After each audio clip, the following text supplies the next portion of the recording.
Il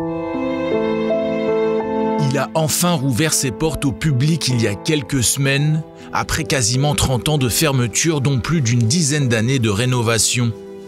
Situé dans le quartier arménien de la vieille ville de Jérusalem, la réouverture du musée Mardigian marque un nouveau chapitre de la présence arménienne dans la ville 3 fois sainte.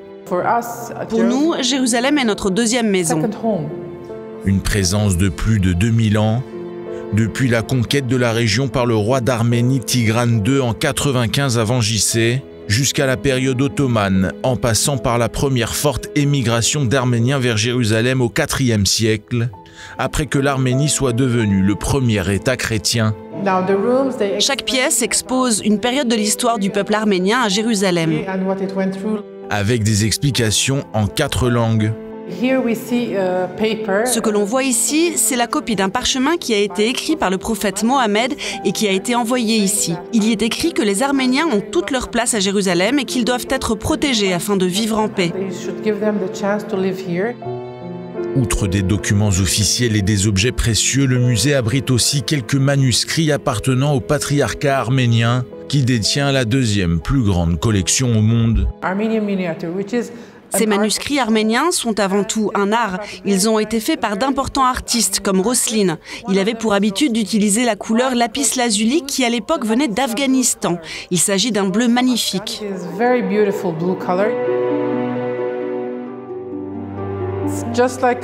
Comme la plupart des Arméniens de Jérusalem, je suis né et j'ai grandi ici. Je fais partie de la 3e génération.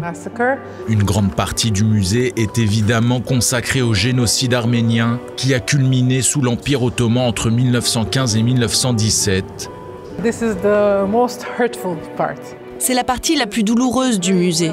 Elle a été très bien pensée, mais elle vous déchire le cœur. À cette époque, plus de 5000 Arméniens ont trouvé refuge à Jérusalem, dont les grands-parents de Tsorir. Les Arméniens estiment qu'1,5 million des leurs ont été tués de manière systématique pendant la Première Guerre mondiale, un génocide qu'ils commémorent tous les ans, le 24 avril. Les Turcs ne voulaient pas qu'un autre peuple que le leur vive en Turquie, car les Arméniens n'étaient pas musulmans. Personne ne nous a aidés, car nous étions une minorité.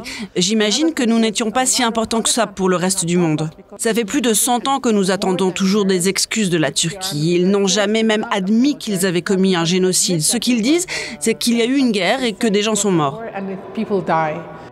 Aujourd'hui, une trentaine de pays reconnaissent explicitement le génocide arménien, mais Israël n'en fait pas partie. Il s'agirait non seulement de ne pas s'aliéner la Turquie, mais aussi l'Azerbaïdjan, un allié stratégique de l'État hébreu, qui est en guerre contre l'Arménie. Ce qui se passe aujourd'hui entre l'Arménie et l'Azerbaïdjan est comme si nous revivions ce que nous avons déjà vécu. Et cette fois encore, malheureusement, le monde regarde ailleurs. Ce qui n'a pas empêché le gouvernement arménien, et c'est intéressant de le constater, d'envoyer des secouristes en Turquie après les séismes. À l'heure actuelle, environ 1000 Arméniens vivent encore à l'intérieur des murs de la vieille ville de Jérusalem. Si certains possèdent la citoyenneté israélienne, la plupart d'entre eux se contentent d'un simple statut de résident permanent, tout comme les habitants palestiniens de la ville 3 fois sainte.